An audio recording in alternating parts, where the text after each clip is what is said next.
अस्सलाम वालेकुम। आज का लेक्चर हमारा lecture 10 mobile and wireless communication. Last lecture में हमने कुछ LTE की बेसिक्स डिस्कस की थी, तो आज हम उसके अंदर इस्तेमाल होने वाली मॉड्यूलेशन टेक्निक यानी कि OFDM, orthogonal frequency division multiplexing, इसको डिस्कस करेंगे और इसकी वजह डिस्कस करेंगे कि OFDM क्यों यूज़ की गई है LTE में। स्टार्ट करते हैं।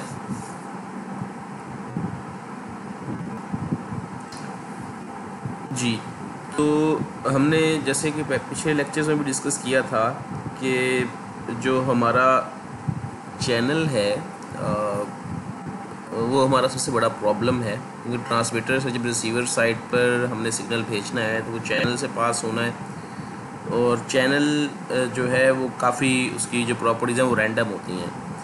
और जैसे हमने पहले पावर डिले प्रोफाइल को भी जस्ट अ मिनट जी, तो पावर डिले प्रोफाइल हमारी क्या हुआ करती थी, वो एक्चुअली हमारी चैनल इम्पल्स रिस्पॉन्स की प्रॉपर्टीज़ हुआ करती थी।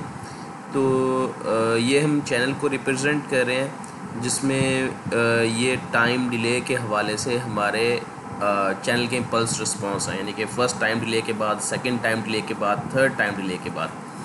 तो जब ये कन्वॉल्व होंगे हमारे गिवन इनपुट सिग्नल के साथ, तो हमें मल्टीपल कॉपीज़ मिलेंगी एक सिग्नल की, एक पहले टाइम पर, फिर एक अगले टाइम पर, उससे अगले टाइम पर, और उससे अगले टाइम पर एक ही सिग्नल की मल्टीपल कॉपीज़ मिलेंगी। तो हम अपने उसको मैथमेटिकली इस फिनोमेना को कैसे रिप्रेजेंट कर सकते हैं कि हमारा सिग्नल अगर x है, लेट्स से इधर s से डिनोट किया गया है, अगर सिग्नल s है तो रिसीवर साइड पर हमें क्या मिलेगा, y equals to s convolved with h। इसको अगर h से रिप्रेजेंट करें तो y would be equal to s convolved with s, यानी कन्वोल्यूशन होगी s की और h की। तो इसको हम मैट्रिक्स फॉर्म में रिप्रेजेंट कर सकते हैं, y equals to HS plus W, यानी कि W जो है वो नॉइज़ है, यानी कि इस चैनल के अलावा, यानी कि चैनल रिस्पॉन्स के अलावा नॉइज़ है। ठीक है, तो ये हम इसको मैट्रिक्स फॉर्म में रिप्रेजेंट कर सकते हैं, y equals to HS plus W। तो A जो आ रहा है वो टॉपलेट्स मैट्रिक्स है, देखें H1111, फिर H2, H3, H4 और सो ऑन। अभी फ़िलहाल 4 थे, तो सिर्फ 4 हमारे पास H1, H2, H3, H4 होंगे टॉपलेट्स मैट्रिक्स में।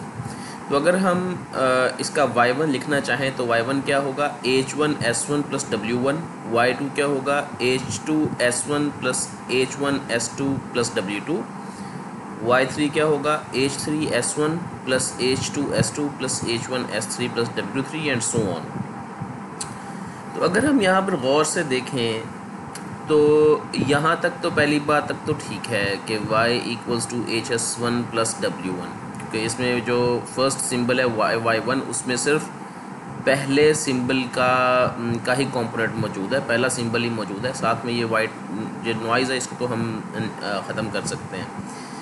अगर आप y2 को देखें तो y2 में क्या है, y2 में नया सिग्नल तो है H2 S2, तो H2 S जो अब देखें कि क्या हुआ कि H1 S2 तो मिला हमें, यानी कि सेकंड सिंबल का पहला कंपोनेंट मल्टीप्लाई होकर तो हमें रिसीवर साइड में मिल गया। साथ में क्या है, साथ में पिछले सिंबल का डिलेड कंपोनेंट भी हमें मिला। ये देखें, डिलेड कंपोनेंट पिछले सिंबल का मिला, S1 H2 पिछले सिंबल का डिलेड कंपोनेंट भी हमें मिल रहा है।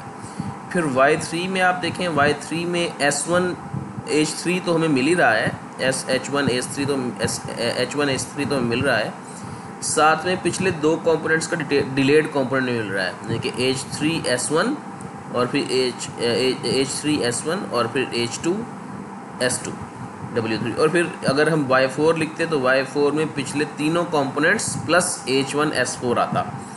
तो इसका मतलब क्या है, यानी कि हर नए जो रिसीव्ड सिंबल में पिछले सिंबल्स की भी आमेजिश है, इनके पिछला सिंबल भी ऐड हो रहे हैं, तो इसको हम कहते हैं इंटर सिंबल इंटरफेरेंस, यानी कि एक सिंबल के अंदर दूसरे यानी कि दूसरा सिंबल भी इंटरफेयर कर रहा है। तो ये हमारे इस चैनल की वजह से है, चैनल के डिलेड कंपोनेंट्स, चैनल का डिलेड रिस्पांस होने की वजह से, यानी कि हर टाइम डिले के बाद, थोड़े से टाइम डिले के बाद हमें मल्टीपल कॉपीज़ मिलती हैं चैनल के इम्पल्स रिस्पांस होने की वजह से। तो अच्छा जी, तो अगर हम किसी तरह से इसमें ये करने में कामयाब हो जाएं कि y1 equals to h1 s1 सिर्फ कभी किसी तरह से हमें मिल जाए, या y2 equals to h1 s2 किसी तरह से सिर्फ मिल जाए, y3 equals to h1 s3 सिर्फ किसी वजह से हमें इसी तरह से हमें मिल जाए, यानी कि मैट्रिक्स जो है वो सिर्फ, यानी कि y आउटपुट जो है वो सिर्फ किस पे डिपेंडेंट हो, चैनल के कोएफिशिएंट पे रिस्पॉन्स के पे डिपेंडेंट हो, और सिर्फ S3 पे डिपेंडेंट हो, सिर्फ उसी सिंबल पे डिपेंडेंट हो। तो उसके लिए टेक्निक हम इस्तेमाल करते हैं सिंगुलर वैल्यू डिकम्पोजिशन, कि हमारे पास अगर कोई भी मैट्रिक्स हो तो उसको एक मैथमेटिकल प्रोसेस है जिसको हम सिंगुलर वैल्यू डिकम्पोजिशन कहते हैं। उसमें क्या होता है कि हम अपने एक मैट्रिक्स को 3 मैट्रिसेस में कन्वर्ट कर लेते हैं। देखिए 3 मैट्रिसेस में कन्वर्ट कर लेते हैं, जिनमें 2 यूनिटरी मैट्रिसेस होते हैं और एक दरमियान में डायगोनल मैट्रिक्स होता है, ठीक है। तो ये आप जो है वो आप अगर सर्च करेंगे तो इजीली गूगल पे आपको सिंगुलर वैल्यू डिकम्पोजिशन की डिटेल प्रोसेस मिल जाएगा कि उसमें होता क्या है कि सबसे पहले गिवन मैट्रिसेस की हम आइगन वैल्यूज़ निकालते हैं, आइगन वैल्यूज़ के बाद हम उसका जो है वो आइगन वेक्टर्स निकालते हैं, मॉडल मैट्रिसेस निकालते हैं, और एंड पर हम मैट्रिक्स को डायगोनलाइज करते हैं। तो फिर हम उस मैट्रिक्स को इस 3 मैट्रिसेस की फॉर्म में लिख सकते हैं, U सिग्मा VH। जो सिग्मा है वो डायगोनल मैट्रिक्स है, यानी कि जो आइगन वैल्यूज़ होती हैं वो आप उसके डायगोनल वैल्यूज़ पर लिख सकते हैं। तो अगर हम गौर से देखें तो अब हमने इसको अपने डायगोनल मैट्रिक्स को, अगर हम किसी तरह से अपने गिवन मैट्रिक्स, इस वाला जो गिवन मैट्रिक्स था ये वाला, इसको अगर डायगोनलाइज कर सकें किसी तरह से, यानी कि सॉरी ये वाला मैट्रिक्स को डायगोनलाइज कर सकें, डायगोनलाइज करके हम क्या कर सकते हैं, अब देखें इसके अंदर अगर हम लिखना चाहें तो सिर्फ क्या होगा, अगर हम सिर्फ इसको और y को देखना चाहें तो y1 would be equal to sigma 1 सिर्फ s1, y2 should be equal to sigma 2 s2, यानी कि अब हम एक रिसीव्ड सिंबल में सिर्फ उसी सिंबल का इफेक्ट आ रहा है, दूसरे का इफेक्ट नहीं आ रहा। तो ये सिंगुलर वैल्यू डिकम्पोजिशन से डायगोनलाइज करने का फ़ायदा है। तो अगर हम किस तरह से ऐसे कर सकें तो हम अगर हम ऐसे कर सकें तो हम जो है वो डायगोनलाइज कर सकें तो हम कुछ अच्छा अचीव कर सकते हैं। वो क्या अच्छा अचीव कर सकते हैं हम नेक्स्ट स्लाइड में देखते हैं कि ये देखें, ये वही ट्रांसमीटर है पुराने वाला। अगर आप इसको मैं पिछली स्लाइड पर जाऊं तो यहाँ पर सिर्फ ट्रांसमीटर था जो सिंबल्स जनरेट कर रहा था, रिसीवर साइड पर रिसीव्ड सिंबल्स हमें मिल रहे थे। अब हमने ट्रांसमीटर के साथ क्या किया हुआ है, कुछ प्री कोडिंग की हुई है। देखें क्या किया हुआ है हमने, इसको पहले सिंपल एस थे, इसको हमने कुछ जो है वो इस पर ऑपरेशन परफॉर्म किया वी, तो रिजल्टिंग सिंबल्स हमारे पास बचे एक्स। यानी कि अब हमने पिछली स्लाइड की तरह सिर्फ सिंबल ट्रांसमिट नहीं करने, क्या ट्रांसमिट करने हैं, मॉडिफाइड सिंबल्स ट्रांसमिट करने हैं एक्स। और इसी तरह से रिसीवर साइड पे हमें पहले सिर्फ वाई मिलता था, यहाँ देखें सिर्फ वाई मिलता था। अब हमने क्या करना है, रिसीवर साइड पर वाई पे कुछ ऑपरेशन परफॉर्म करके ये वाई हैट देखते हैं। अब देखते हैं कि यानी कि अब होना ये चाहिए असूलन, हमने जब ये सारा एक्चुअल परफॉर्म किया है सारा काम, तो होना ये चाहिए कि y1 should only be related to s1, y2 hat should only be related to s2, y3 hat should only be related to s3। ठीक है जी। तो अब क्या है, ये v वाला मैट्रिक्स वही है जो हमने सिंगुलर वैल्यू डिकम्पोजिशन में देखा है। v वाला मैट्रिक्स ये है, u वाला मैट्रिक्स ये रिसीवर साइड। ठीक है, तो हम क्या कर रहे हैं, v मैट्रिक्स पहले से ही सिंबल के साथ मल्टीप्लाई करके सेंड कर रहे हैं। ठीक है।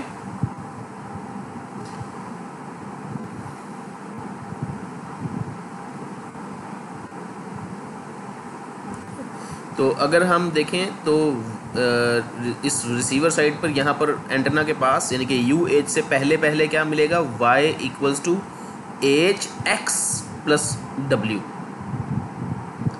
ठीक है, एच एक्स प्लस डब्ल्यू मिलेगा। अब x किसके बराबर है, x है वी एस के बराबर, h वी एस के बराबर है। तो जो रिजल्टिंग हमें सिंबल मिलेगा वो क्या मिलेगा, y इक्वल्स टू एक्स यानी कि वी एस प्लस डब्ल्यू। अब जो हमारा जो है वो यानी ये एच एक्स है। तो अब हमें अब एच को हम लिख सकते हैं, एच को लिख सकते हैं डायगोनलाइज कर सकते हैं हम। डायगोनलाइज कैसे कर सकते हैं कि एच को हम डायगोनलाइज कर सकते हैं। डायगोनलाइज कैसे कर सकते हैं कि एच को हम लिख सकते हैं यू सिग्मा वी एच।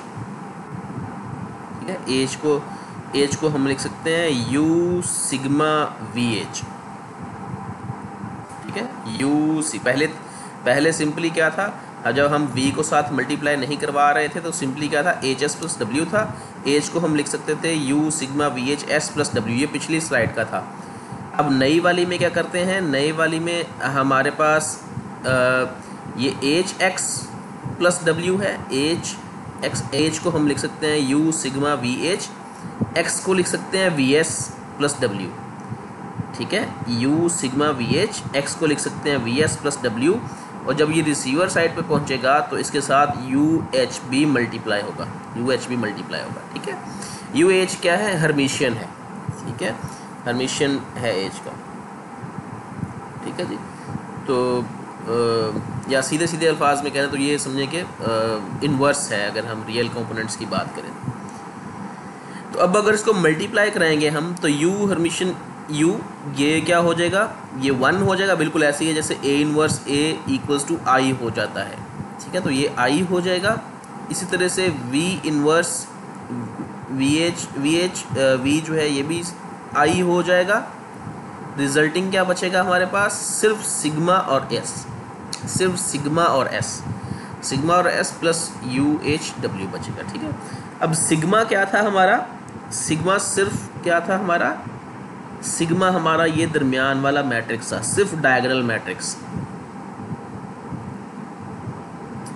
ठीक है, यानी कि अब हमारा चैनल इफेक्टिवली क्या हो गया है, चैनल इफेक्टिवली हमारा डायगोनलाइज हो चुका है। ठीक है, तो अब देखें इसका फ़ायदा क्या, अब इफेक्टिव चैनल हमारा क्या हो चुका है, सिर्फ डायगोनलाइज हो चुका है। अब देखें वी वाई हैट किसके बराबर है, सिर्फ सिग्मा 1 S1, y2 हैट किसके बराबर है, सिग्मा 2 S2। यानी कि अब हमें रिसीवर साइड पर इस वाले सिंबल में पिछले सिंबल की आमेजिश नज़र नहीं आ रही, y3 में पिछले 2 सिंबल्स की आमेजिश नज़र नहीं आ रही, यानी कि इंटर सिंबल इंटरफेरेंस नहीं है। ठीक है, तो एडिटिव वाइट नॉइज़ को तो हम वैसे ही ख़त्म कर सकते हैं माइनस करके। तो बाकी वाई जो हमारा वाई हैट किसके बराबर होगा, सिग्मा 1 S1। तो अब S1 कहाँ, इसमें S1 कैसे एक्सट्रैक्ट कर सकते हैं, S1 ऐसे एक्सट्रैक्ट कर सकते हैं क्योंकि हमें मिलना क्या चाहिए रिसीवर साइड पर, अगर S1 भेजा था तो S1 मिलना चाहिए, S2 भेजा था तो S2 मिलना चाहिए, S3 भेजा था तो S3 मिलना चाहिए। ठीक है, तो अब ये सिग्मा 1 S1 हमें रिसीवर साइड पर मिला, तो यहाँ से हम S1 कैसे एक्सट्रैक्ट कर सकते हैं, सिंपली सिग्मा 1 से डिवाइड करके हम S1 निकाल सकते हैं। इसी तरह से सिग्मा 2 से डिवाइड करके S2 निकाल सकते हैं, सिग्मा 3 से डिवाइड करके S3 निकाल सकते हैं। इसको हम कहते हैं इक्वलाइजेशन, इस प्रोसेस को इक्वलाइजेशन कहते हैं। ठीक है, तो पिछली स्लाइड में अगर देखा जाए तो UH तक हम रह गए थे जिसमें हम चैनल को डायगोनलाइज कर दिया था। तो अब हमने देखें इस स्लाइड में क्या किया हुआ है, UH के साथ साथ आखिर में इक्वलाइजेशन भी लिखा हुआ है। ठीक है, तो यहाँ पर हमें YN मिलेगा, चैनल इफेक्टिवली डायगोनलाइज भी जो डायगोनलाइज हुआ था। यहाँ पे हमें Y डैश हैट मिलेंगे और फिर इक्वलाइज जब हम कर लेंगे तो हमें ओरिजिनल सिंबल जो पहले ट्रांसमिट किए हुए थे वो मिल जाएंगे। ठीक है, तो कर क्या रहे हैं हम, हम सिंबल डायरेक्टली भेजने की बजाय पहले उसको कोडिंग कर रहे हैं, यानी कि v से मल्टीप्लाई करके भेज रहे हैं, पहले से ही कोडिंग करके भेज रहे हैं। और रिसीवर साइड पर हम क्या कर रहे हैं, हम उसकी अगेन कोडिंग करके यानी कि और फिर साथ में इक्वलाइजेशन कर रहे हैं। ठीक है, तो अब चूंकि चैनल का हमें पता नहीं है कि चैनल हमारा चैनल रिस्पॉन्ड कैसे करेगा, तो समझे ये ब्लाइंड कोडिंग है।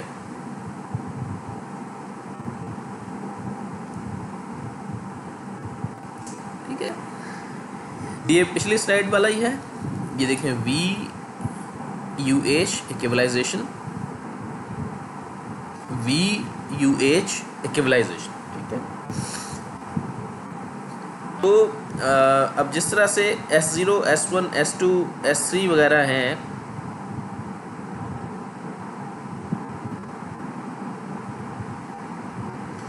तो इसके पीछे हम गार्ड सिंबल्स रखते हैं, गार्ड सिंबल्स रखते हैं। अब देखें, अगर ऐसे Y1 है ना, Y1 would be equal to H1 S1 plus H2 S0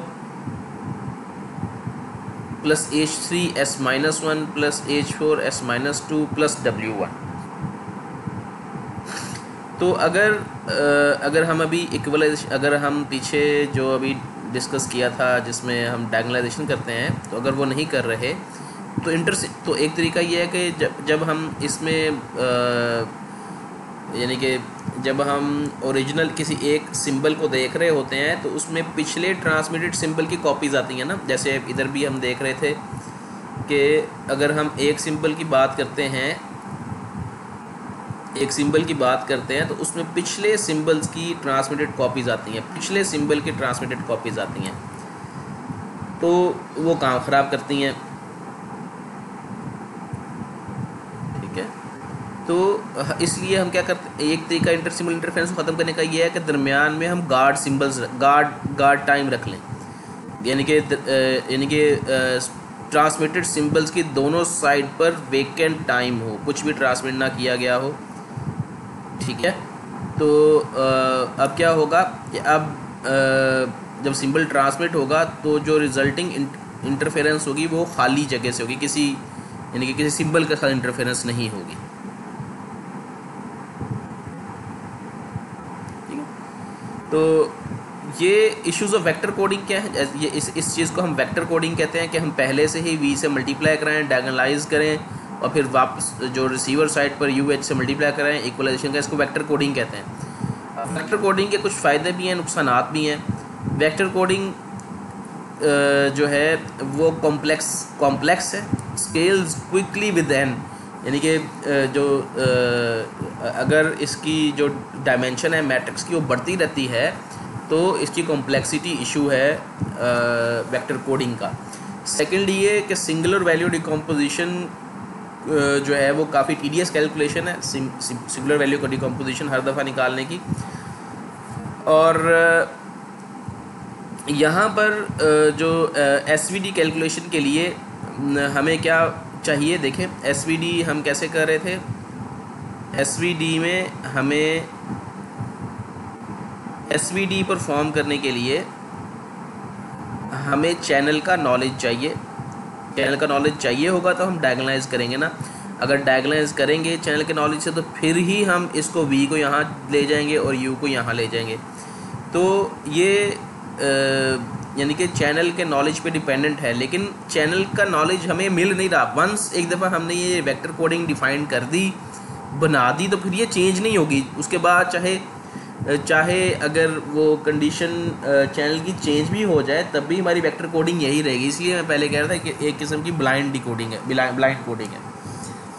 तो अगर चैनल चेंज हो जाए या चैनल और ट्रांसमीटर और रिसीवर को चैनल का ना पता हो, तो फिर वेक्टर कोडिंग कैसे करेंगे।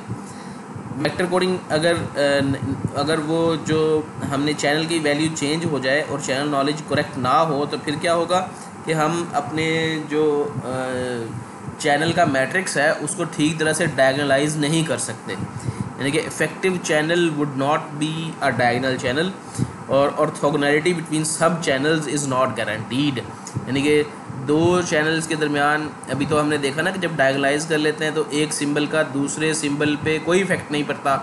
तो अगर ऐसा ना हो चैनल की हमें यानी कि चैनल चेंज हो जाए और एग्जैक्ट हमें उसकी स्टेट ना पता हो, तो जो है हम तो उसमें हम ऑर्थोगोनैलिटी जो है यानी कि उन एक हम ये नहीं कह सकते फिर कि एक सिंबल का इफ़ेक्ट दूसरे पे नहीं होगा।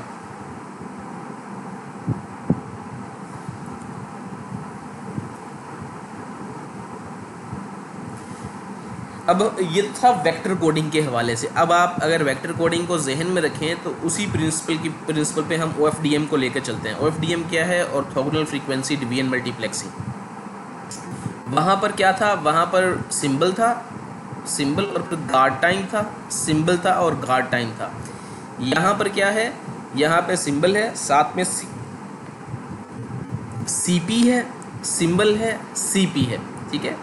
यानी कि सिंबल के साथ हम साइक्लिक प्रीफिक्स रख रहे हैं। साइक्लिक प्रीफिक्स एक्चुअली क्या होती है कि उसी सिंबल की कॉपी को हम आगे जो है वो ट्रांसमिट कर देते, जो है वो आगे अपेंड कर देते हैं। अब अपेंड करने का फ़ायदा ये होता है कि अब जो आमतौर पर इंटर सिंबल इंटरफेरेंस होती है वो दो सिंबल्स के दरमियान में होती है। तो अगर इंटर सिंबल इंटरफेरेंस से सिंबल करप्ट भी हुआ तो सिर्फ साइक्लिक प्रीफिक्स करप्ट होगी, सिंबल बच जाएगा।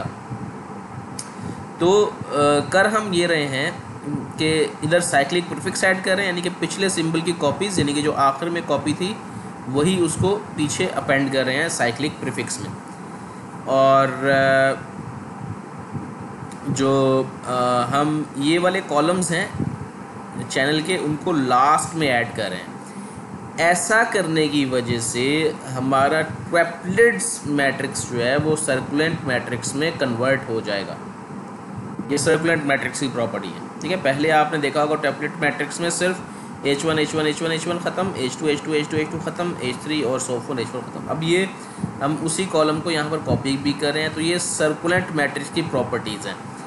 सर्कुलेंट मैट्रिक्स की प्रॉपर्टीज़ होने की वजह से अब जो हमारा y रिसीव होगा ना, y पहले हमने कहा था ना कि y जो है, अगर ट्रिपलेट्स मैट्रिक्स देख रहे थे तो हमने कहा था कि y जो है वो कॉन्वोल्यूशन है हमारे चैनल इम्पल्स रिस्पॉन्स की और ट्रांसमिटेड सिंबल की। तो जो कॉन्वोल्यूशन है वो भी दो तरह की होती है, एक लीनियर कॉन्वोल्यूशन होती है और एक सर्कुलर कॉन्वोल्यूशन होती है। तो अगर हम जो है वो सर्कुलेट मैट्रिक्स को देखते हैं तो हमारी एक्चुअली जो कॉन्वोल्यूशन हो रही होती है वो लीनियर नहीं होती बल्कि सर्कुलर होती है, ठीक है। सर्कुलर कॉन्वोल्यूशन होती है। सर्कुलर कॉन्वोल्यूशन में हमारे जो जिन सिंबल्स को हम कॉन्वॉल्व कर रहे हैं वो वापस पीछे आके अपेंड होते हैं, ठीक है। तो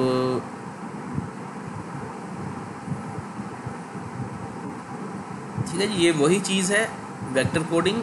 और अब हम क्या करें, सिर्फ हमने OFDM को स्टडी करने के लिए हमने सिर्फ क्या किया है कि अपने ट्रिपलेट्स मैट्रिक्स को कन्वर्ट कर दिया है सर्कुलेंट मैट्रिक्स में, ठीक है। आप देखें इसका इफेक्ट क्या होता है। चूँकि ये मैट्रिक्स है, मैट्रिक्स को हम डायगोनलाइज कर सकते हैं। उसी तरह से ये देखें वही डायगोनलाइजेशन है, ये वही U है और ये V है। तो इसको हम डायगोनलाइज कर सकते हैं WH, इसे आइगन वैल्यू डिकम्पोजिशन कहते हैं। ये ऑलमोस्ट सिमिलर प्रोसीजर है सिंगुलर वैल्यू डिकम्पोजिशन का।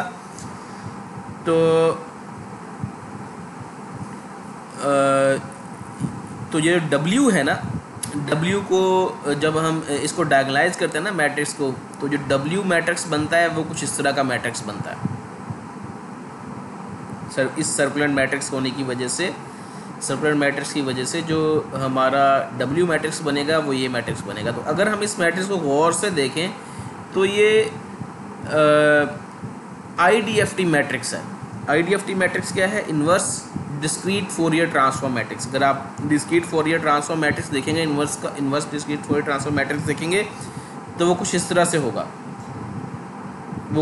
से होगा, इसका मतलब ये है कि हम W को अचीव करने के लिए अगर IDFT ले लें, पहले क्या था, पहले हमें पहले ये इस जगह पे हमें क्या मालूम होना चाहिए था? V मालूम होना चाहिए था। यहाँ देखें हमें V मालूम होना चाहिए था, और V कहाँ से आता था? चैनल की वजह से आता था।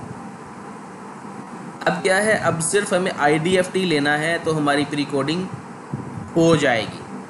ठीक है, अब ये देखिए नेक्स्ट में हम क्या करते हैं। अभी थोड़ी देर पहले हम बता चुके हैं कि लीनियर कॉन्वोल्यूशन थी टॉपलेट्स मैट्रिक्स से, ये सर्कुलेट मैट्रिक्स में सर्कुलर कॉन्वोल्यूशन होगी।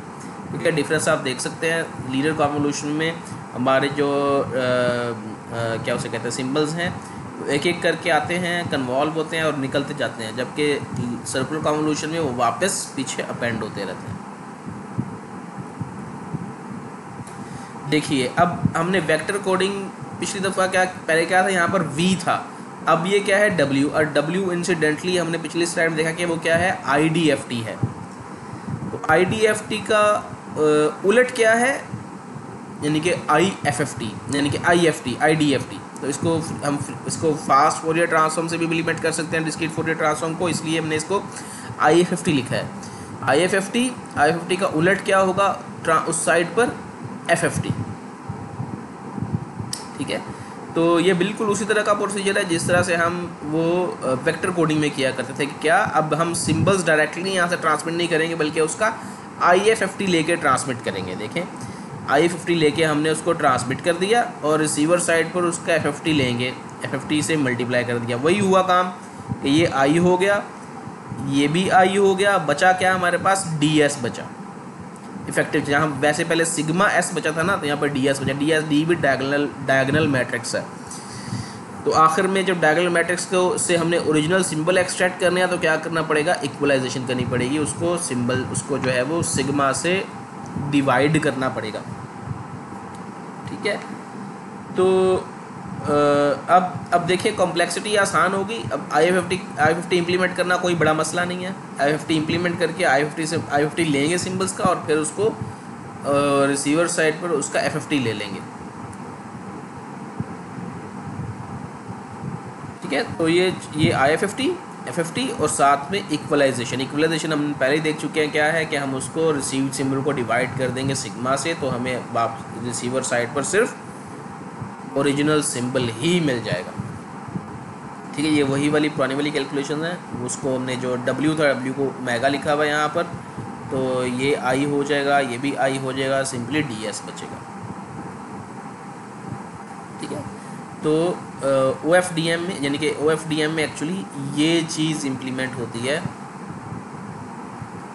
यानी कि इम्प्लीमेंटेशन पॉइंट ऑफ व्यू से OFDM। ठीक है, फ़र्क क्या है पुरानी कोडिंग में कि यहाँ पर पहले हम प्री कोडिंग मल्टीप्लाई करते थे, यहाँ पर वापसी आके हम उसका चैनल जो सिंगुलर वैल्यू कंपोजिशन का U था वो मल्टीप्लाई करते थे। हम सिंपली क्या कर रहे हैं, IFFT और FFT कर रहे हैं। ये इम्प्लीमेंट करने में इनकी जो कंप्यूटेशनल कॉम्प्लेक्सिटी है वो कम है बनिस्बत U और V से या SVT से।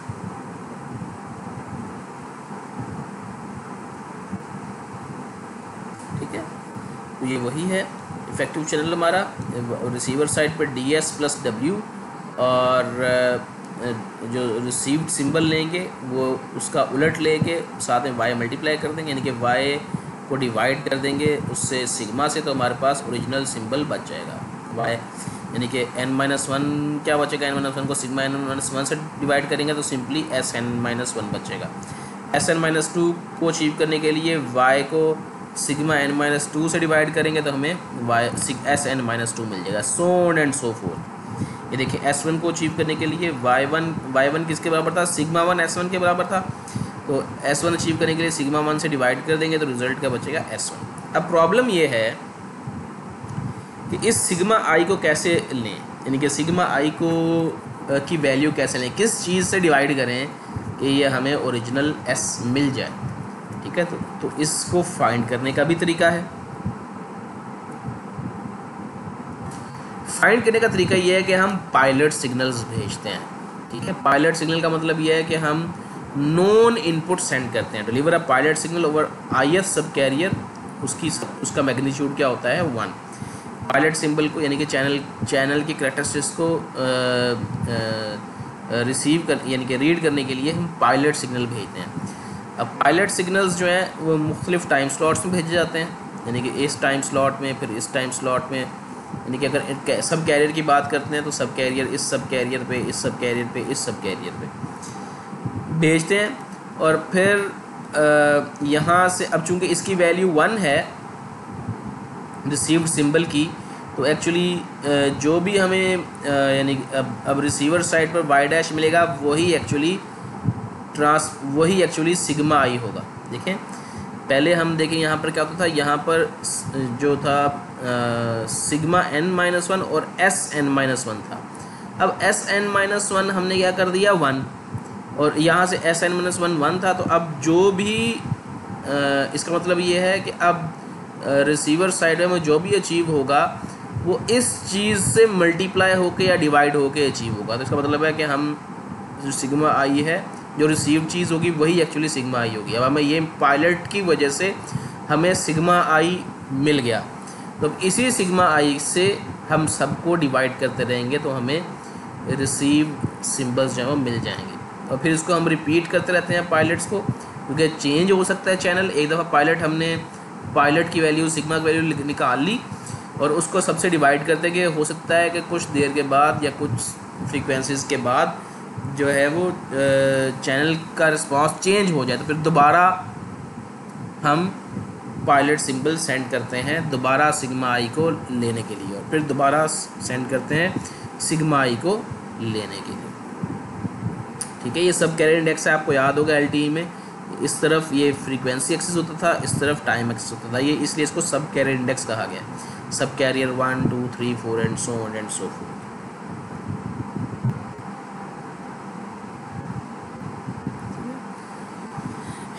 वही है जी कि हम पहले डिस्कस कर रहे थे कि पायलट की वैल्यू अचीव करने के लिए हम सिंबल की वैल्यू 1 सेंड करते हैं, तो रिसीव साइड पर जो भी चीज़ होगी हमें मिलेगी वो एक्चुअली पायलट की वैल्यू होगी, तो फिर हम इसको डिवाइड करते रहते हैं। अब एक तरीका तो ये था, हमने लास्ट टाइम पिछले स्लाइड में डिस्कस किया कि इस जगह जो पायलट आया उसको जो है हम जो है वो इस्तेमाल करें इन तीन सब कैरियर्स में, इसको जो मिला तो उसके लिए इस्तेमाल करें सो ऑन एंड सो फोर्थ। तो दूसरा तरीका ये है कि हम एवरेज फाइंड कर लें, जो दो पायलट सिंबल्स की वैल्यूज़ आई थी उनकी एवरेज फाइंड कर लें इंटरपोलेशन के ज़रिए। इनके 3-4 सिंबल्स को 3-4 सिग्मास को मिलाकर एक सिग्मा बना लें, इंटरपोलेशन करें और फिर वो पायलट इस्तेमाल करें, तो ये फिर समझें कि एवरेज आउट हो जाएगा हमारा सारा प्रोसेस। ठीक है, for all subcarrier symbols are recovered by simply उससे सिग्मा से डिवाइड करेंगे तो हमें ओरिजिनल सिंबल मिल जाएगा।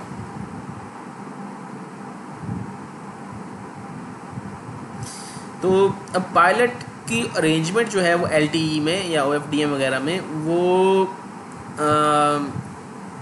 मुख्तलिफ तरीके से हो सकती है। देखिए ये सब कैरियर, ये इस वाली जो कॉन्फ़िगरेशन है इसको कोम्ब टाइप कॉन्फ़िगरेशन कहते हैं।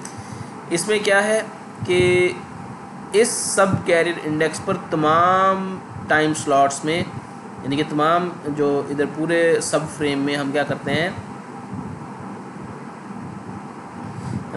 पायलट सिंबल्स भेजते हैं। पूरे एक फ्रीक्वेंसी के सब कैरियर को पूरे के पूरे को हम इस्तेमाल करते हैं एज अ पायलट, पूरे के पूरे को इस्तेमाल करते हैं एज अ पायलट, पूरे के पूरे को इस्तेमाल करते हैं एज अ पायलट, पूरे के पूरे को इस्तेमाल करते हैं एज अ पायलट। इसे कहते हैं कूम टाइप कॉन्फ़िगरेशन। दूसरी पायलट टोन अरेंजमेंट है कि एक सिंबल टाइम के लिए, एक सिंबल टाइम में तमाम फ्रीक्वेंसीज़ को हम एज अ पायलट डील करते हैं। इस सिंबल टाइम में तमाम फ्रीक्वेंसीज़ को हम पायलट कंसीडर करते हैं। इस सिंबल टाइम में तमाम फ्रीक्वेंसीज़ को हम सिंबल टाइम पायलट कंसीडर करते हैं। इसको कहते हैं ब्लॉक टाइप कॉन्फ़िगरेशन। देखें फ़र्क क्या है, फ़र्क ये है कि एक फ्रीक्वेंसी में तमाम सिंबल टाइम्स, एक फ्रीक्वेंसी में तमाम सिंबल टाइम्स, एक फ्रीक्वेंसी में तमाम सिंबल्स टाइम्स, एक फ्रीक्वेंसी में तमाम सिंबल टाइम्स। इसके उलट क्या है, एक सिंबल टाइम में तमाम फ्रीक्वेंसीज़, एक सिंबल टाइम में तमाम फ्रीक्वेंसीज़, एक सिंबल टाइम में तमाम फ्रीक्वेंसीज़। इसको कहते हैं block type configuration.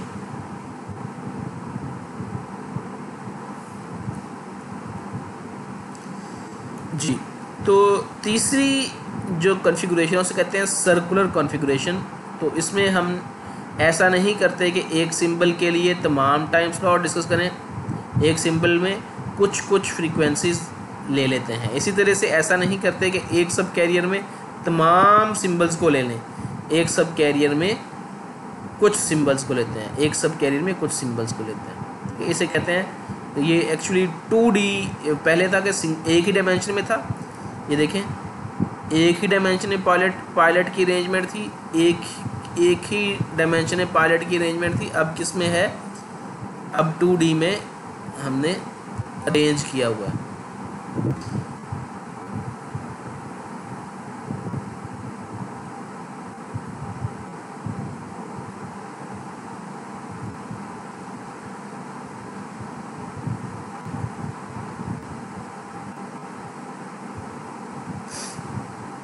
How to select pilot pattern, pilot pattern कौन डिसाइड करेगा, ये सारे ये ई नोट बी हमारा डिसाइड करेगा depending upon the channel conditions. ठीक है, तीनों हमने बना ली। ये बना ली सब कैरियर, ये ब्लॉक टाइप कन्फिग्रेशन थी जिसमें एक सिंबल में तमाम फ्रीक्वेंसीज कॉम्पैक्ट कन्फिग्रेशन, एक फ्रीक्वेंसी में तमाम सिंबल्स, और फिर ये 2D या circular convolution. Interpolation over consecutive symbols, यानी कि ये पूरी फ्रीक्वेंसी है ना, तो अब हम इंटरपोलेशन कहाँ करेंगे, इन दो कॉलम्स के दरमियान। इंटरपोलेशन ओवर कंसेक्यूटिव सिंबल्स, यानी कि हम इंटरपोलेशन करेंगे यहाँ पर, और यहाँ भी इंटरपोलेशन क्या करेंगे, इंटरपोलेशन ओवर कंसेक्यूटिव सब कैरियर्स। ठीक है, ये सब कैरियर है ना, तो इंटरपोलेशन ओवर कंसेक्यूटिव सब carriers, interpolation over consecutive symbols. ठीक है, तो अब यहाँ पर इंटरपोलेशन 2D इंटरपोलेशन होगी, यानी कि कंसेक्यूटिव सिंबल्स में भी और कंसेक्यूटिव सब कैरियर में भी यहाँ पे 2D इंटरपोलेशन होगी पायलट की वैल्यू निकालने के लिए।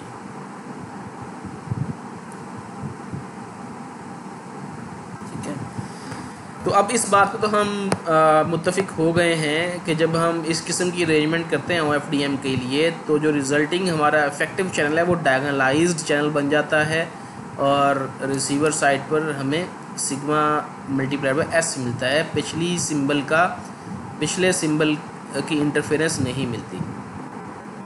ठीक है, तो अब ये है, ये एक ट्रांसमिटेड सिंबल था, दूसरा ट्रांसमिटेड सिंबल, तीसरा, सो ऑन एंड सो फोर्थ। तो अब इस पायलट की वजह से, सिग्मा की वजह से हमारे पास अब चैनल की यानी कि चैनल की इन्फॉर्मेशन भी है कि चैनल कैसा बिहेव कर रहा है। मतलब ऑन एवरेज हमारे पास चैनल की इन्फॉर्मेशन है। तो हम पावर को कैसे एलोकेट करें, यानी कि ये अगर चैनल का रिस्पांस है, फ्रीक्वेंसी रिस्पांस, इस फ्रीक्वेंसी पे चैनल का रिस्पांस ठीक है, इस पे बहुत ख़राब है, इस फ्रीक्वेंसी पे चैनल का रिस्पांस अच्छा है, इस पे बहुत ख़राब है। अगर मैं इस तरह से देख रहा हूँ, अगर इस तरह से देखना तो इसके अपोजिट भी हो सकता है। यानी कि अगर इस साइड पर हायर फ्रीक्वेंसी है, यानी कि इस साइड पर हायर एम्पलीट्यूड है, तो ज़ाहिर है ये सबसे हाईएस्ट है। अगर इस साइड पे मैं तो इस साइड पर देख रहा हूँ, इस साइड पर जो हाईएस्ट एम्पलीट्यूड है, यानी कि ये हाईएस्ट एम्पलीट्यूड है, ये भी पीक है, ये भी पीक है, ये भी, यानी कि इन फ्रीक्वेंसीज़ पर हमें अच्छा चैनल का रिस्पांस मिल रहा है, इन फ्रीक्वेंसीज़ पर हमें बहुत ही फारिग रिस्पांस मिल रहा है चैनल का। तो अब हम ट्रांसमिटेड जो सिंबल है उसको पावर कितनी एलोकेट करें, हमें चैनल का तो पता लग गया, अब पावर कैसे एलोकेट करें। तो एक तरीका तो ये है कि हम इक्वल पावर एलोकेट करते हैं, यानी कि जितने भी तमाम सिंबल्स हैं या तमाम सब कैरियर्स हैं उनको इक्वल पावर ट्रांसमिट कर दें, चाहे कोई किसी के पास अच्छा चैनल है, चाहे किसी फ्रीक्वेंसी पे बुरा चैनल है, हम बस उसको एक इक्वल पावर कर दें, यानी कि total power divided bye n symbols. अगर n सिंबल्स हैं, total power divided bye n symbols, तो उसको हम असाइन कर देंगे। नुकसान इसका नुकसान क्या है, इसका तो नुकसान ये है कि अगर हमने इक्वल पावर सबको एलोकेट कर दी, तो अगर इसको ज़्यादा पावर एलोकेट करते तो ये इसकी QoS बेहतर हो सकती थी। ये तो इसका तो चैनल पहले ही बहुत फारिग है, तो अगर हम इसको उतनी ही पावर एलोकेट करेंगे तो इसके चैनल के फारिग होने की वजह से, यानी कि चैनल का रिस्पॉन्स बुरा होने की वजह से रिसीवर साइड पे तो बहुत मसले होंगे, यानी कि डिकोडिंग नहीं होगी और जो है वो रिसीव्ड सिग्नल बेहतर नहीं होगा। तो क्या ये अच्छा ना होता कि हम इस चैनल के रिस्पांस को देखते हुए इसको पावर एलोकेट करते ही ना, या बहुत कम पावर एलोकेट करते। ताकि पावर ज़ाया ना होती। या इधर इसको इक्वल पावर देने का मतलब तो ये है कि हम अपनी पावर जो है वो ज़ाया कर रहे हैं, ठीक है।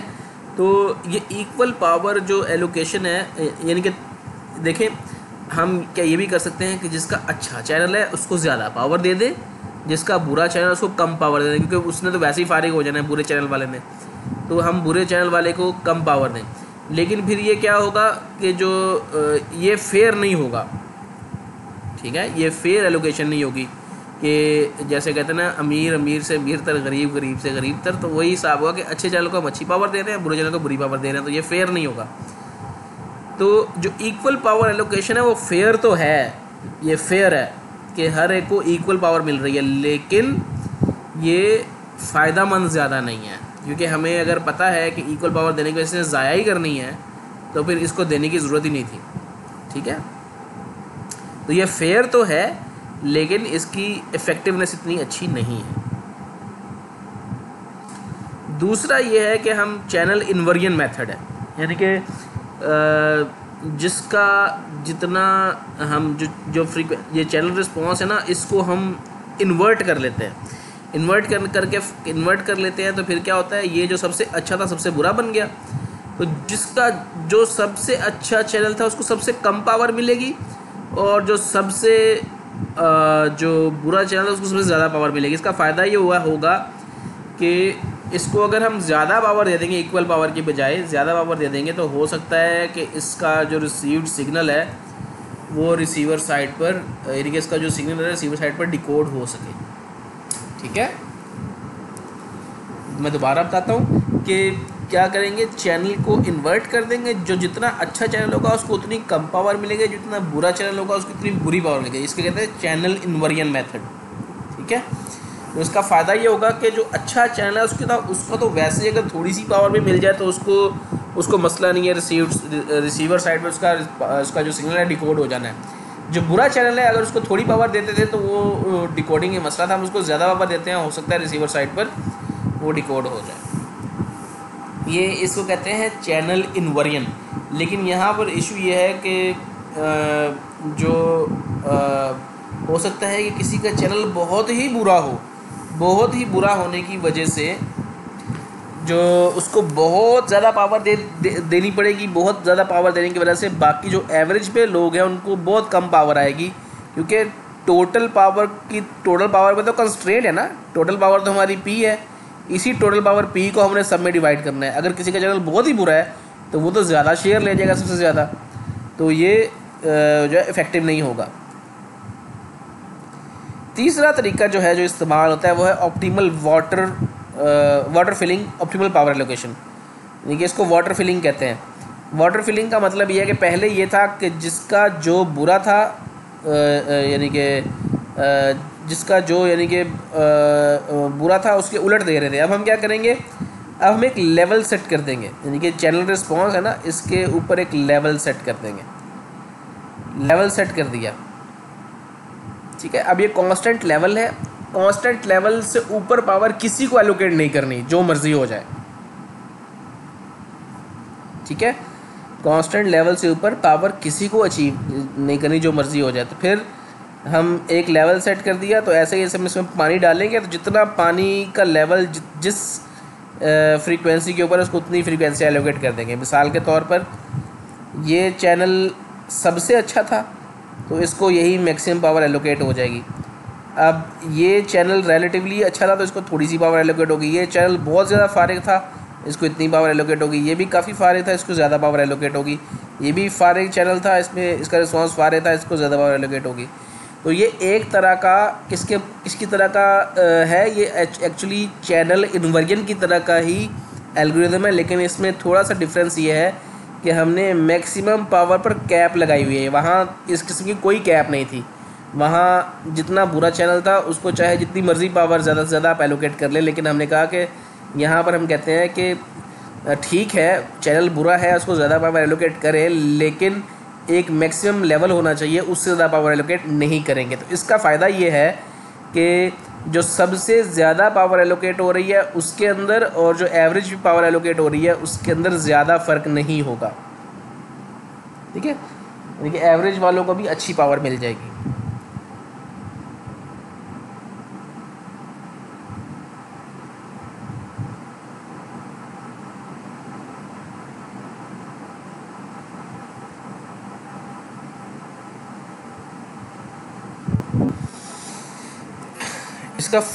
इसका फ़ायदा ये है,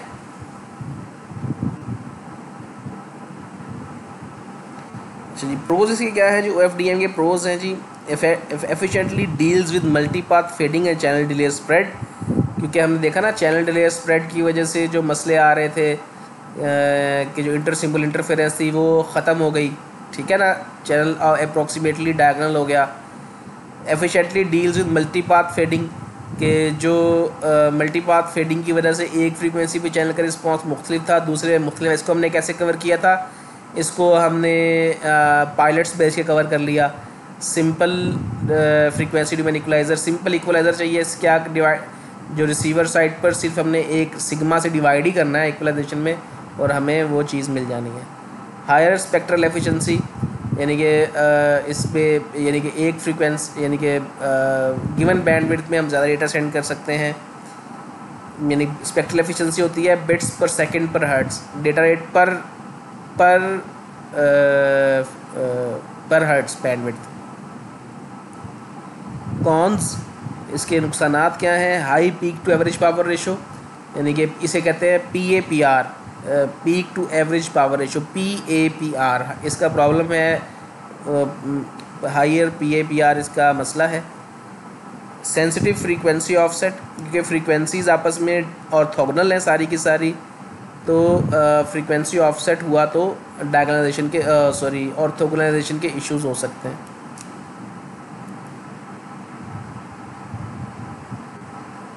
सॉरी,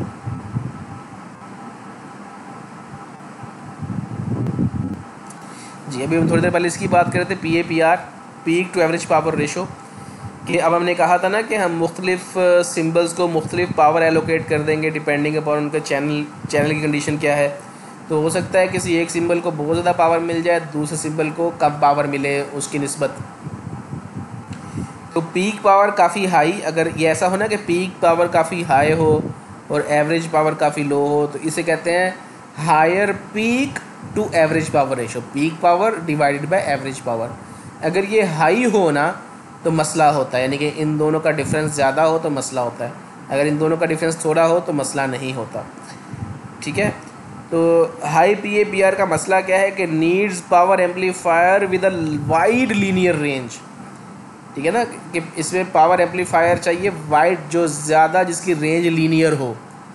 पावर एम्पलीफायर यही होता है ना कि अगर हम इनपुट पावर दें और पावर एम्पलीफाई करके दें, तो जितना ज़्यादा लीनियर रीजन होगा उतना ज़्यादा एम्पलीफायर जो है वो बनाना मुश्किल है। लीनियर रीजन ज़्यादा होने का ज़्यादा के लिए मुश्किल है और यानी कि एक्सपेंसिव है। Amplifier saturation results in non linear distortion, यानी कि जब तक एम्पलीफायर लीनियर है तब तक तो मसला नहीं है। हम ये कह सकते हैं कि हम बता सकते हैं कि गिवन इनपुट पर आउटपुट कितनी आएगी उसकी, लेकिन जैसे ही वो सैचुरेशन में दाखिल होता है तो अब ये नॉन लीनियरिटी यहाँ पर आना शुरू हो जाती है। This causes inter carrier interference, intermodulation out of band radiation, ठीक है। इंटरमॉड्यूलेशन फ्रीक्वेंसीज बनाती हैं, इंटरफेरेंस का जो है वो बनाती है, और आउट ऑफ बैंड रेडिएशन यानी कि एडजेसेंट कैरियर यानी कि साथ साथ वाले कैरियर्स के अंदर इंटरफेरेंस क्रिएट करती हैं। पॉसिबल सॉल्यूशंस क्या हैं, पॉसिबल सॉल्यूशंस हैं एम्पलीफायर बैक ऑफ, के एम्पलीफायर बैक ऑफ कर जाए, और secondly algorithms for reducing PAPR। हम ऐसे भी एल्गोरिथम्स लेके आ सकते हैं जिसमें इनकी जो PAPR है वो रिड्यूस हो जाए। मिसाल के तौर पर एक पावर थी क्लिपिंग कि हम पावर को क्लिप कर दें, लेकिन उसको क्लिप करने की वजह से आपके पास साइड बैंड्स जो हैं वो रेडिएशंस आती हैं, साइड बैंड आपके पास वैल्यूज़ आती हैं। एक फिर ये क्या है कि हम इसको क्लिप तो करें लेकिन फ़िल्टर से उसकी शेप जो है वो ख़राब ना करें। इसको यानी कि PAPR रिड्यूस करने की काफ़ी ज़्यादा टेक्निक्स हैं, तो उनको इस्तेमाल करके इनके PAPR को रिड्यूस किया जा सकता है। यानी कि कहने का मतलब ये है कि हायर PAPR एक इशू है।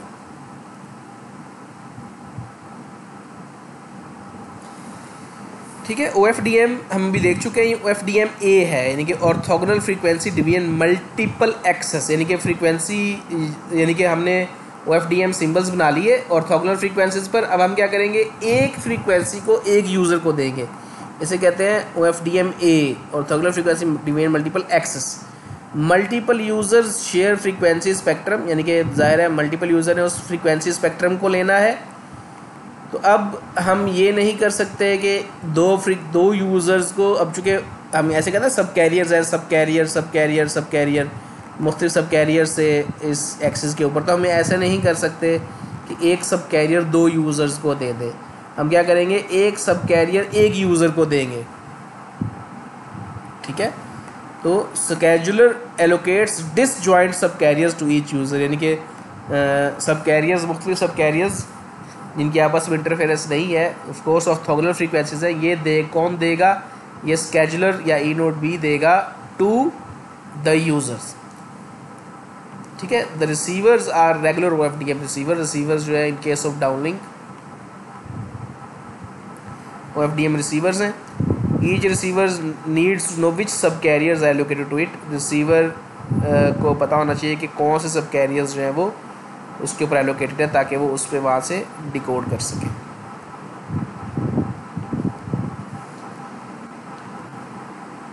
ठीक है। ये डाउनलिंक है, यानी कि ई नोड बी से यूज़र्स को सेंड कर रहे हैं। तो अब OFDM सिंबल्स, ये दो यूज़र्स का मिक्स डेटा है, यानी कि OFDM सिंबल्स हैं, एक यूज़र की फ्रीक्वेंसी ब्लू है, दूसरे यूज़र की फ्रीक्वेंसी रेड है। तो जब सेंड करेंगे रिसीवर साइड पर, तो रिसीवर को पता होगा कौन कौन सी फ्रीक्वेंसीज एलोकेटेड हैं, तो वो यूज़र जो है एक के पास उसकी अपनी फ्रीक्वेंसीज होंगी, दूसरे के पास अपनी फ्रीक्वेंसीज होंगी। इसका फ़ायदा ये है कि अब हमने एक्चुअली ये स्पेक्ट्रम मिक्स तो है, लेकिन ये दोनों फ्रीक्वेंसीज आपस में ऑर्थोगोनल हैं। ऑर्थोगोनल होने की वजह से ये आपस में इंटरफेरेंस क्रिएट नहीं कर सकती। ठीक है। वो देखिए वही किया हुआ है कि आपने एफ देके ट्रांसमिट कर दिया यूज़र 1 की तरफ। इस तरह अपलिंक है, अपलिंक में आपने जो है वो ये यूज़र्स ने ट्रांसमिट किया अपनी अपनी फ्रीक्वेंसीज़ को, रिसीवर साइड पर क्या हुआ, वो फ्रीक्वेंसीज़ मिक्स हो के, यानी कि एक ही वक्त में फ्रीक्वेंसीज़ जो है मिल गई हैं। अब एक ही वक्त में दो फ्रीक्वेंसीज़, दो यूज़र्स का डेटा आया है, यहाँ पर दो यूज़र्स का डेटा एक ही वक्त में आया है, लेकिन ये आपस में इंटरफेयर इस वजह से नहीं करेंगे क्योंकि ये दो ऐसी फ्रीक्वेंसीज़ पे मैप हुए हुए हैं जो कि आपस में ऑर्थोगोनल है।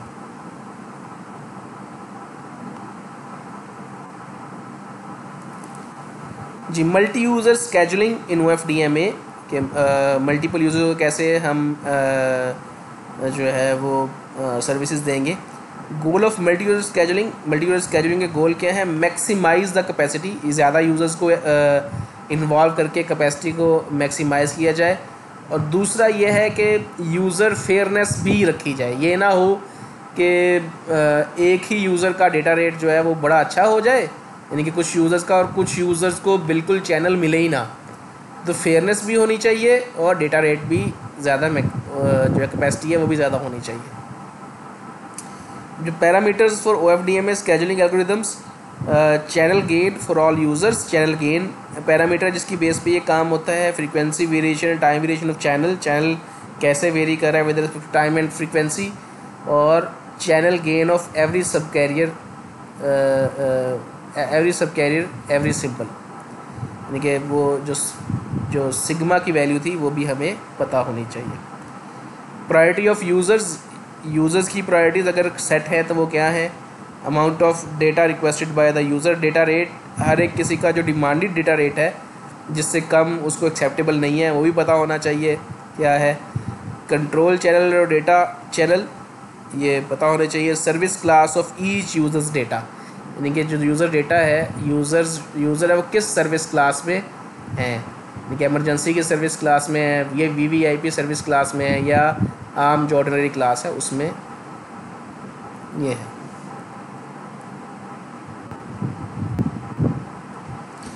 OFDM सिस्टम, ये देखें ये चैनल गेन है मुख्तलिफ फ्रीक्वेंसीज़ के ऊपर, ये रेड, ब्लू और ग्रीन। तो जो मिसाल के तौर पर ये चैनल गेन किसका है, ये चैनल गेन यूज़र 1 का है, ये चैनल गेन यूज़र 2 का है। अब देखें चैनल गेन्स मुख्तलिफ़ किस्म के वेरी हो रहे हैं। इसका चैनल गेन कभी यहाँ पर तो सबसे अच्छा है, इधर सबसे बुरा है, यहाँ सबसे अच्छा है, यहाँ सबसे अच्छा है। तो एक तो ये है कि हमने सम रेट ज़्यादा रखना है, यानी कि इन तीनों के हमने जो minimum data rate, acceptable data rate है, उसको भी यानी कि सेटिस्फाई करना है। और ये भी देखना है कि यानी कि सम रेट ज़्यादा हो, और ये भी देखना है कि ऐसा ना हो कि जिसका ऑन एवरेज चैनल सबसे कम रह रहा है उस बेचारे को चैनल एलोकेट ही ना हो। ठीक है, assumption every user experience independent fading channel if scheduler knows channel gain of all subcarriers of the users, तो selects the best user for each subcarrier to maximize system capacity। कि वो क्या कर सकता है, अगर सब उसकी चैनल कंडीशन सब इसको पता हो तो वो उस हिसाब से उसको पावर जो है वो उस हिसाब से चैनल एलोकेट कर सकता है यूज़र को, ताकि मैक्सिमम सिस्टम कैपेसिटी मैक्सिमाइज हो सके। तो अगर दो यूज़र्स की चैनल गेन बहुत फारिग है, एक यूज़र का चैनल गेन अच्छा है, तो वो चैनल एलोकेट कर देगा। तो लेकिन फिर ऐसा है कि अगर जो ये यूज़र है वो एक यूज़र तो इसके करीब, बिल्कुल करीब है, तो इसकी तो ज़्यादा प्रोबेबिलिटी है कि इसका चैनल हमेशा अच्छा ही रहेगा। ये यूज़र बहुत दूर है तो इसकी ज़्यादा प्रोबेबिलिटी कि इसका चैनल फारिग ही रहेगा। तो ऐसा ना हो कि जो हमेशा चैनल जो है वो ये यूज़र 3 ही ले जाए, यूज़र 2 जो है वो ना लेके जाए, यूज़र 1 ना लेके जाए। इस वैसे इसको कहते हैं multi user diversity.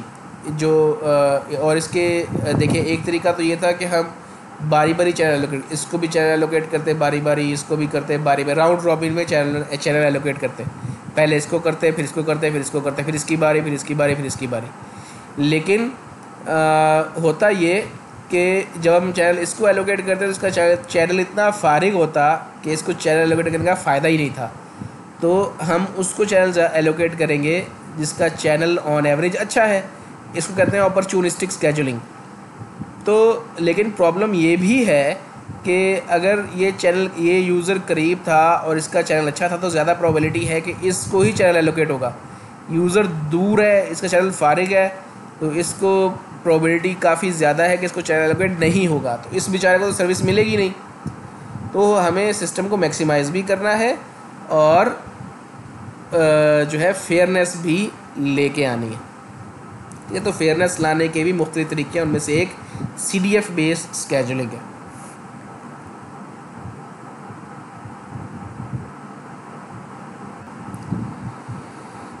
Multi user scheduling of scheduler channel gains need to be fed back by the users, यानी कि ई नोड बी को पता होना चाहिए कि यूज़र के चैनल क्या हैं। तो इसके लिए वो क्या कर सकते हैं कि जब यूज़र्स जो है वो ई नोड बी को फीडबैक सेंड कर सकते हैं अपने चैनल गेन्स की। लेकिन अगर बहुत ज़्यादा यूज़र्स हैं तो सारे और हर थोड़ी देर बाद वो अपने फीडबैक सेंड कर रहे हैं, तो ये तो बहुत ज़्यादा फीडबैक हो जाएगी और बहुत ज़्यादा लोड हो जाएगा फीडबैक्स का। फिर क्या करें इसके, ये तो फीडबैक बहुत ज़्यादा, सारा चैनल तो फीडबैक यानी कि रिसोर्स तो फीडबैक ले जाएंगे, तो क्या करें। तो फीडबैक रिडक्शन की भी टेक्निक है सब कैरियर क्लस्टरिंग, यानी कि कुछ मखसूस जो सब कैरियर्स हैं उनके हम क्लस्टर बना देंगे, ग्रुप्स बना देंगे। फिर एक ग्रुप यानी कि पूरा ग्रुप एक फीडबैक सेंड करेगा। ठीक है, यानी कि जिन की आपस में बैंडविड्थ यानी कि चैनल सेम है ना, उनकी ग्रुपिंग कर देंगे। जिन फ्रीक्वेंसीज पे चैनल सेम है उनकी ग्रुपिंग कर देंगे और फिर उन ग्रुप में से एक पूरे ग्रुप का एक ही फीडबैक आएगा। पीरियोडिक फीडबैक एक तरीका ये होता है कि मैं हर दफ़ा फीडबैक सेंड ना करूँ, एक ख़ास टाइम स्पैन रख लेंगे, इस टाइम स्पैन के बाद फीडबैक आएगी, तो इससे भी फीडबैक रिड्यूस हो सकती है। थ्रेशोल्ड बेस्ड फीडबैक ट्रांसमिशन, तो एक तरीका तो ये है कि भाई सब यूज़र्स जो हैं वो फीडबैक ना दें, सिर्फ वो यूज़र्स फीडबैक दें जिनका चैनल गेन किसी ख़ास लेवल से अच्छा है। ठीक है, बाकी जो है वो तकलीफ़ ना करें चैनल जो है वो फीडबैक सेंड करने की। ठीक है, ये थ्रेशोल्ड बेस्ड फीडबैक है, तो हमने थ्रेशोल्ड रख लिया। इस थ्रेशोल्ड से ऊपर तो फीडबैक सेंड होगी इस थ्रेशोल्ड से नीचे फीडबैक सेंड नहीं होगी। ठीक है, how to reduce super feedback, you each user can use a threshold, only the subcarriers with the high channel gain than the threshold should send the feedback. ठीक है, हाँ जी, ये पूरा प्रोसेस है जी OFDM जनरेशन का और फिर OFDM reception का। सबसे पहले जो हमारे पास स्ट्रीम आ रही है उसको सीरियल टू पैरेलल कन्वर्ट करेंगे और फिर उसकी सब कैरियर मैपिंग करेंगे। ठीक है, जो सिंबल्स आ रहे हैं सीरियल टू पैरेलल कन्वर्ट करेंगे और सब कैरियर पे मैप करेंगे। किस सब कैरियर पे मैप करना है उनको। ठीक है, सब कैरियर क्या थे हमारे पास, मुख्तलिफ फ्रीक्वेंसीज थी। तो क्या करेंगे, उसको सिंबल टू बिट्स कन्वर्जन करेंगे, उनको बिट में कन्वर्ट करेंगे क्योंकि जब सब कैरियर मैपिंग में तो सिंबल्स होंगे, उनको बिट्स में मैप करेंगे। फिर पायलट्स इंसर्ट करेंगे। जैसे मैं कहता था ना कि पायलट्स इंसर्ट क्यों करते थे, क्योंकि हम चैनल की कंडीशन मालूम करना चाहते थे, सिग्मा की वैल्यू मालूम करना चाहते थे। फिर उसको bits to symbol pilot insertion करने के बाद बिट्स टू दोबारा उसको सिंबल कन्वर्ट करेंगे। फिर उसकी I50 लेंगे। I50 याद है ना क्यों ली थी हमने, ताकि चैनल को डायगोनलाइज कर सकें। ठीक है, I50 लेंगे। I50 लेके उसको ट्रांसमिट पावर एलोकेट करेंगे। ट्रांसमिट पावर आपको याद है ना क्यों की थी, ये डायनामिक क्यों थी, क्योंकि हमने ये देखना है कि किसका चैनल कितना अच्छा है, उसको उस हिसाब से पावर एलोकेट करनी है, इक्वल पावर एलोकेट नहीं करनी। फिर उसको पैरेलल टू सीरियल कन्वर्ट करेंगे और उसको ट्रांसमिट कर देंगे। रिसीवर साइड बिल्कुल इसके अपोजिट होगा कि इसको पैरेलल टू सीरियल कन्वर्ट करेंगे। I50 ली थी तो F50 लेंगे। F50 लेके सिंबल से बिट्स में कन्वर्ट करेंगे। बिट्स में कन्वर्ट करके जो पायलट प्रोसेसिंग करेंगे। क्यों पायलट प्रोसेसिंग करेंगे, पायलट प्रोसेसिंग इसलिए करेंगे हमें सिग्मा की वैल्यू निकालनी है इक्वलाइजेशन के लिए। इक्वलाइज करेंगे। इक्वलाइज करने का क्या मतलब था कि जो रिसीव्ड वैल्यू थी ना y, उसको सिग्मा से डिवाइड करके सिंबल s निकालेंगे और फिर बिट्स टू सीरियल कन्वर्ट करेंगे। सब कैरियर डी मैपिंग यानी कि जो फ्रीक्वेंसीज थी उसमें से वैल्यूज़ निकालेंगे और फिर again serial to parallel convert कर देंगे। तो इस तरह से हमें जो यहाँ पर ट्रांसमिटेड सिंबल्स थे वो रिसीवर साइड पे सिंबल्स मिल जाएंगे।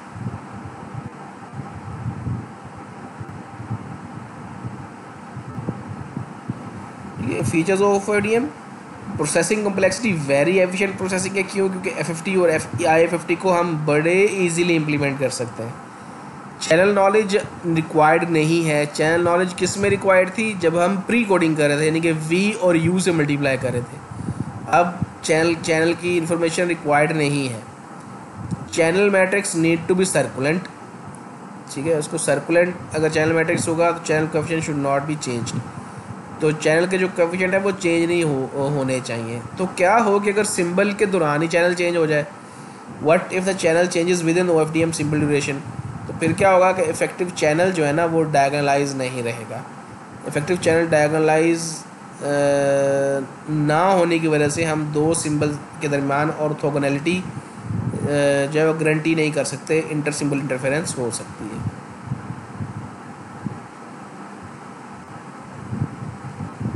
ठीक है, तो ये आज का लेक्चर था। नेक्स्ट लेक्चर में मिश्रा नया टॉपिक लेके आएंगे। तब तक के लिए अपना ख्याल रखिए। अल्लाह हाफिज़।